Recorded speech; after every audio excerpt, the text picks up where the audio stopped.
शुभ सकाळ पिलामाने मो महाश्वेता महांती तुमको स्वागत करुछि आमर वन ब्लूम एजुकेशन चैनल को। पिलामाने आमे या पूर्व क्लास रे तमर षष्ठ श्रेणी जो द्वितीय अध्याय थिला तार आमे हॉकीर क्षुद्र प्रश्न उत्तर आलोचना कर देथिले। तो आज आमे आलोचना करिबा किछिटा सप्रसंग सरलार्थ आ किछि दीर्घ उत्तरमूलक प्रश्न उत्तर। तो पिला माने तमे नोट खाता रेडी रखी थाओ आ मु पढ़ी एथ्रु स्क्रीनशॉट नहीं जीवो नहले पढ़िला बेलू देखी देखी वीडियो पॉज करके लिखि नब। ठीक अच्छे। तो देखिबा आमे प्रथम प्रश्न अछि सप्रसंग सरलार्थ प्रसंग बुझाओ।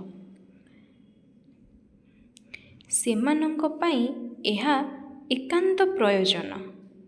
आमे उत्तर लिखिबा सेमानंक ... प्रयोजन। उक्त वाक्यांशटी हॉकी विषय आनीत। एही प्रसंग रे मानसिक परिश्रम करुथिबा लोकमानंक पई व्यायामर आवश्यकता विषय रे सूचना दिया जाइछि। स्वास्थ्य आमर अमूल्य संपद। स्वास्थ्य ठीक रहिले आमे विभिन्न कार्य करिपारिबा। सेथिपई नियमित व्यायाम निहाती आवश्यक। व्यायाम द्वारा आम शरीरर मांसपेशी दृढ़ हुए। शरीरर दूषित अंश झाल आकार रे बाहरी जाए। जेउ माने मानसिक परिश्रम करती सेमानंकर स्वास्थ्य रक्षा निमंते शारीरिक व्यायाम करिबा एकांत प्रयोजन। तापरे शेष रे लिखिब उक्त प्रसंगटी शिक्षाप्रद अटे। नहले भी लिखि पारिब उक्त प्रसंगटी शिक्षामूलक अटे।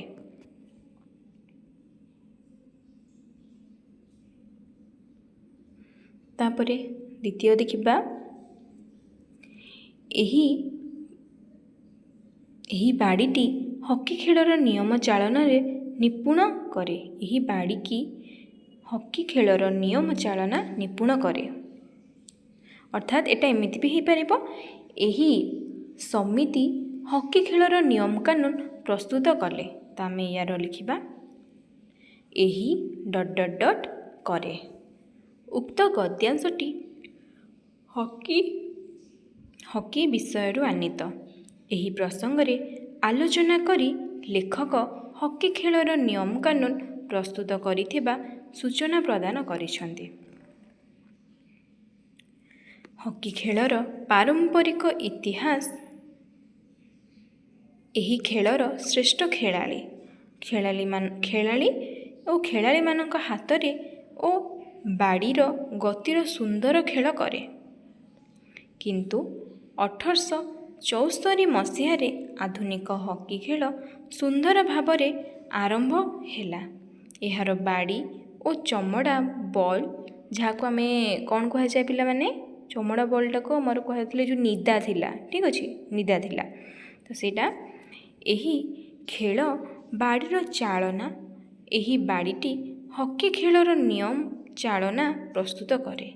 उक्त प्रसंगटी शिक्षाप्रद अटे।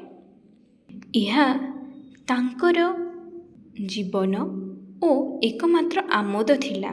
तो पिला माने यार आमे सरलार्थ देखिबा एहा ... थिला। उत्तर लिखिबा उक्त गद्यांशटी हॉकी विषय आनीत। उक्त प्रसंग रे प्रसिद्ध हॉकी खेलाड़ी ध्यानचंदकर हॉकी खेल प्रति थिबा भल पाइबा प्रसंग रे वर्णना करा जाइछि। बाल्यकालरू हॉकी खेल प्रति ध्यानचंदकर विशेष आग्रह थिला। से जणे उच्च कोटीर हॉकी खेलाड़ीर मान्यता लाभ करथिले।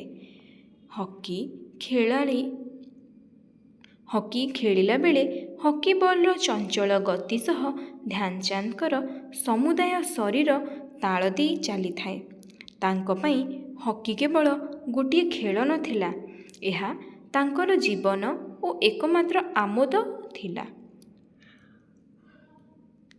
शेषरे लिखिब एही प्रसंगटी हृदय छुआ अटे। तापरे आमे देखिबा दीर्घ उत्तरमूलक प्रश्न उत्तर। तो पिला माने दीर्घ उत्तरमूलक प्रश्न उत्तर रे आमे प्रथमे देखिबा प्रथम प्रश्न आमर रहिछि आमर स्वास्थ्य उपरे खेलर की प्रभाव रहिछि बुझाई लेख। तो आमे लिखिबा उत्तर ଖେଳାଖେଳି କରିବାକୁ ସମସ୍ତେ ଭଲ ପାଆନ୍ତି, କାରଣ ଖେଳ ଆମକୁ କେବଳ ଆନନ୍ଦ ଦିଏ ନାହିଁ, ଏହା ଆମର ଶରୀର ଗଠନରେ ମଧ୍ୟ ସାହାଯ୍ୟ କରେ। ଆମକୁ ସୁସ୍ଥ ଓ ସତେଜ ରଖିବା ପାଇଁ ଯେଭଳି ସୁଷମ ଖାଦ୍ୟ, ବିଶୁଦ୍ଧ ଜଳ, ମୁକ୍ତ ବାୟୁ ଓ ଆଲୋକ ଆବଶ୍ୟକ, ଠିକ୍ ସେହିପରି ମଧ୍ୟ ଖେଳର ଆବଶ୍ୟକ। ତେବେ ଆମ୍ଭେମାନେ ଅତ୍ୟଧିକ ହାଲିଆ ହେବା ପର୍ଯ୍ୟନ୍ତ ଖେଳିବା ଉଚିତ ନୁହେଁ। ସ୍ୱାସ୍ଥ୍ୟ ଆମର ଅମୂଲ୍ୟ ସମ୍ପଦ ହୋଇଥିବାରୁ ଆମେ ଖେଳ ଦ୍ୱାରା ସ୍ୱାସ୍ଥ୍ୟ ରକ୍ଷା କରିବା ଦରକାର। ତାପରେ ଦ୍ୱିତୀୟ ପ୍ରଶ୍ନ ଦେଖିବା, ଖେଳକୁ କେତେ ଭାଗରେ ବିଭକ୍ତ କରାଯାଇଛି ଓ ତାହା ସବୁ କେଉଁଠାରେ ଖେଳାଯାଏ ଆଲୋଚନା କର। ତ ଦେଖିବା ଆମେ, ଅନେକ ପ୍ରକାରର ଖେଳ ଥିଲେ ମଧ୍ୟ ମୁଖ୍ୟତଃ ଖେଳକୁ ଦୁଇ ଭାଗରେ ବିଭକ୍ତ କରାଯାଏ। କେତେକ ଖେଳକୁ ଘର ଭିତରେ ଓ କେତେକ ଖେଳକୁ ଘର ବାହାରେ ଖେଳିବାକୁ ହୋଇଥାଏ।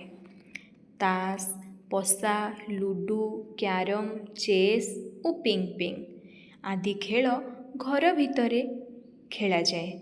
ଫୁଟବଲ, ଭଲିବଲ, ହକି, କ୍ରିକେଟ ଓ କୁସ୍ତି ଆଦି ଖେଳ ବାହାରେ ବଡ଼ ପଡ଼ିଆରେ ଖେଳାଯାଏ। ଟେବୁଲ ଟେନିସ୍ ଓ ପ୍ରତି ଖେଳ ଭଳି ଖେଳଗୁଡ଼ିକୁ ଘର ଭିତରେ ଓ ବାହାରେ ଖେଳାଯାଇଥାଏ ବା ଖେଳାଯାଇପାରେ। ତୃତୀୟ ପ୍ରଶ୍ନ ଦେଖିବା, ଆଧୁନିକ ହକି ଖେଳ କେବେ ଆରମ୍ଭ ହେଲା ବୁଝାଇ ଲେଖ। ଉତ୍ତର ଲେଖିବା, ହକି ଖେଳ ଆଧୁନିକ ସମୟରେ ଭାରତର ଏକ ମୁଖ୍ୟ ଖେଳରେ ପରିଣତ ହୋଇଛି। ପୂର୍ବେ ପାରସ୍ୟର ଲୋକମାନେ ହକି ପରି ଗୋଟିଏ ଖେଳ ଖେଳୁଥିଲେ। ସେମାନଙ୍କଠାରୁ ଗ୍ରୀସ୍ ଓ ରୋମ୍, ଏଠି ମିଷ୍ଟେକ୍ ହେଇଯାଇଛି, ଫଳା ହେଇଯାଇଛି, ରୋମ୍ କେବଳ ହେବ। ଗ୍ରୀସ୍ ଓ ରୋମ୍ ଲୋକମାନେ ଏହି ଖେଳ ଶିକ୍ଷା ଲାଭ କଲେ, କିନ୍ତୁ ଆଧୁନିକ ହକି ଖେଳ ପ୍ରଥମେ 1875 ମସିହାରେ ଇଂଲଣ୍ଡରେ ଆରମ୍ଭ ହୋଇଥିଲା। ଏହା କେତେ ବର୍ଷ ପରେ ଗୋଟିଏ ଆନ୍ତର୍ଜାତୀୟ ହକି ଖେଳ ସମିତି ଗଠନ ହୋଇ ଏହି ଖେଳର ନିୟମ କାନୁନ ପ୍ରସ୍ତୁତ ହେଲା।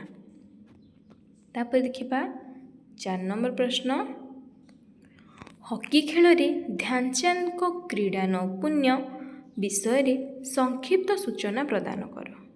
ଉତ୍ତର ଲେଖିବା, ଧ୍ୟାନଚାନ୍ଦଙ୍କ ଜନ୍ମ ଝାନ୍ସୀ ଅଞ୍ଚଳରେ। ତ ପିଲାମାନେ, ଆମର ଯେଉଁ ଝାନ୍ସୀ ଅଞ୍ଚଳ ରହିଛି, ଝାନ୍ସୀ ଅଞ୍ଚଳଟା କେଉଁଥିରେ ଆମର ଯିବ? ଆମ ଏଇ ଭାରତବର୍ଷରେ ହିଁ ଯିବ। ତ ଆମ ଭାରତବର୍ଷର ଜଣେ ନାରୀ ଥିଲେ କିଏ? ଧ୍ୟାନଚାନ୍ଦ। ଧ୍ୟାନଚାନ୍ଦଙ୍କ ଜନ୍ମ ଝାନ୍ସୀ ଅଞ୍ଚଳରେ। ବାଲ୍ୟକାଳରୁ ହକି ଖେଳ ପ୍ରତି ତାଙ୍କର ବିଶେଷ ଅନୁଗ୍ରହ ଥିଲା।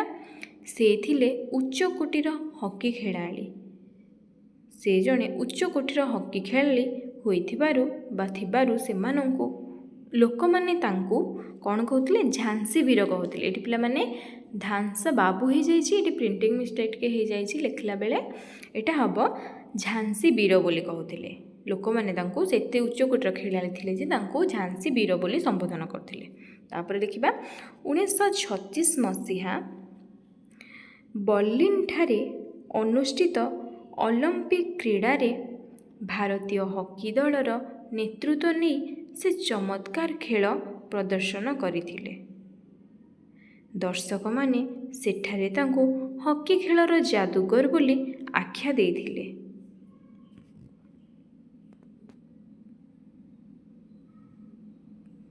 ତାପରେ ଦେଖିବା, ଧ୍ୟାନଚାନ୍ଦ କିଭଳି ବ୍ୟକ୍ତି ଥିଲେ ସଂକ୍ଷେପରେ ବୁଝାଇ ଲେଖ। ଉତ୍ତର ଲେଖିବା, ଧ୍ୟାନଚାନ୍ଦ ଥିଲେ ହକି ଖେଳର ଯାଦୁକର।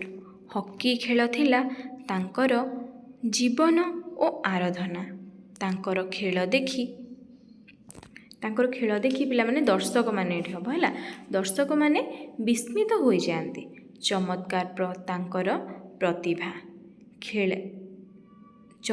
ତାଙ୍କର ପ୍ରତିଭା ଖେଳାଯାଏ, ମାନେ ଖେଳି ହେଇଯାଏ। ସେ ଏତେ ପ୍ରତିଷ୍ଠିତ ଆଧୁନିକତା ହୋଇଥିଲେ ମଧ୍ୟ ତାଙ୍କ ପାଖରେ ଟିକିଏ ହେଲେ ଗର୍ବ ନଥିଲା। ସେ ଜଣେ ସରଳ ଓ ନିରଭିମାନୀ ସ୍ୱଭାବର ସ୍ୱାଧୀନ ବ୍ୟକ୍ତି ଥିଲେ। ଖେଳାଳୀମାନେ ତାଙ୍କ ସଂସ୍ପର୍ଶରେ ଆସିଥିଲେ। ସେମାନେ ଏହାଙ୍କ ସାଦର ଖେଳ ପ୍ରଭାବରେ ମୁଗ୍ଧ ହୋଇଥିଲେ। ତ ପିଲାମାନେ, ତୁମର ଦୀର୍ଘ ଉତ୍ତରମୂଳକର ଶେଷ ପ୍ରଶ୍ନ ହେଉଛି, ହକି ଖେଳରେ ଭାରତ ଓ ଭାରତୀୟ ଖେଳାଳୀମାନଙ୍କର ଦକ୍ଷତା ପରିଚୟ ପ୍ରଦାନ କର। ତ ୟାର ଆମେ ଉତ୍ତର ଲେଖିବା। ଭାରତରେ ହକି ଖେଳ ଜାତୀୟ ଖେଳର ଗୌରବ ଲାଭ କରିଛି। ଭାରତୀୟ ହକି ଖେଳାଳୀମାନଙ୍କ କୌଶଳ ଓ ଦକ୍ଷତା ଦେଖି ପୃଥିବୀର କ୍ରୀଡ଼ାପ୍ରେମୀମାନେ ବିସ୍ମିତ ହେଉଛନ୍ତି।